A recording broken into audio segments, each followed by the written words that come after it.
Hi there, Nick Dutch back on the camera again one more time. As far as tarot interpretation is concerned, I want you to think about pose and form, shape and structure with the help of a few key and well-known tarot cards. Let's have a quick look at this one. Princess of Swords. She's holding up a sword at a certain angle. It looks defensive. Her character is kind of like looking forward, maybe slightly up, expecting an attack, trying to defend herself, alright? A lot of the colours at the base of the card are dark and gloomy, suggesting that there is an awareness of something of a negative nature, possibly even defending people from finding out about her own character. So the defensiveness could be going in two different directions, but it still has defensiveness. But the colour green is suggesting something of a Venusuvial nature to do with love, maybe. So you've got love, you've got light, you've also got the interplay of light and dark, alright?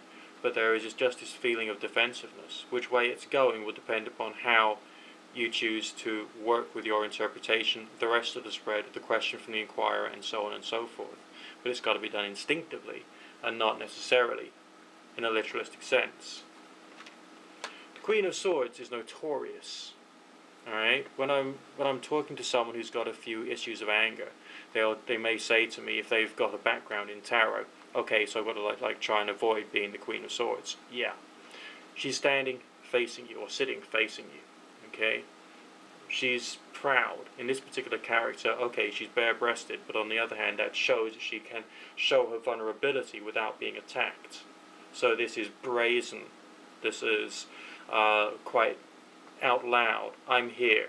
Okay, you can't do anything to me.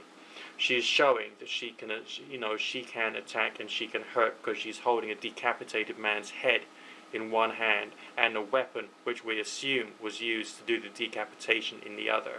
It's a threat, but it's also marking territory.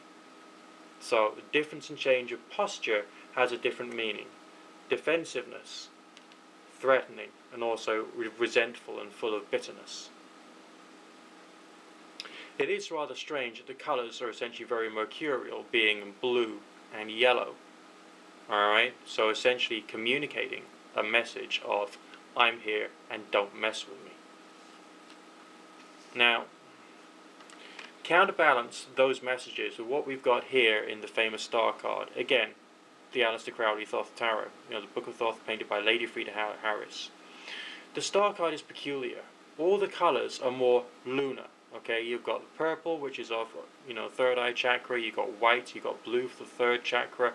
So essentially, what you would call higher sphere colours. So intellectual, emotional, but from a higher source, spiritual.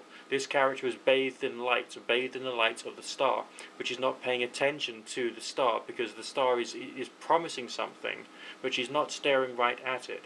So, what is the role of the water vessels? Doing some kind of measurement may be to try and make sure she reaches the goal. Okay, the goal being symbolized by the star. So this is reaching for enlightenment. But also there's some other aspects of goal setting and goal awareness within this one particular reading, or sorry, one particular card I would say. So it's quite fascinating, but more of a gentle feeling than the other more emotive signs that we've had a look at within this one particular video. Now let's move on to another one. Okay, different energy altogether. When I say the word energy, I just mean thought, emotion, message, basically. This is a character who's bearing it down on you, coming towards you. We assume flying on the bird. Okay, but as there is a bird there, that could have a message of a message being taken to you. Okay, just like a carrier pigeon carrying a message. So it could be quite positive, but the angle appears to be swooping down on you, so there is a bit of a predatory feeling there. But there's also this extra message of the cup with the serpent in it, and that could easily be a sense of bringing healing because of snakeskin being used in medicine. But it could also be again to do with searching for a mythical or mystical goal, or a form of symbolic wealth. Okay, and not an actual wealth, physical wealth, but a symbolic wealth, such as the wealth of spiritual development, for instance. So when you're looking at court cards and major arcana cards that have characters on them, think about what the pose of the character is trying to tell you. Think about what they're holding and what message that has, and then try and build your intuitive understanding upon that, as well as basic knowledge of color and symbolism that you may have accumulated over the years, in order to help to build up your understanding of what the tarot cards mean or could mean under various circumstances.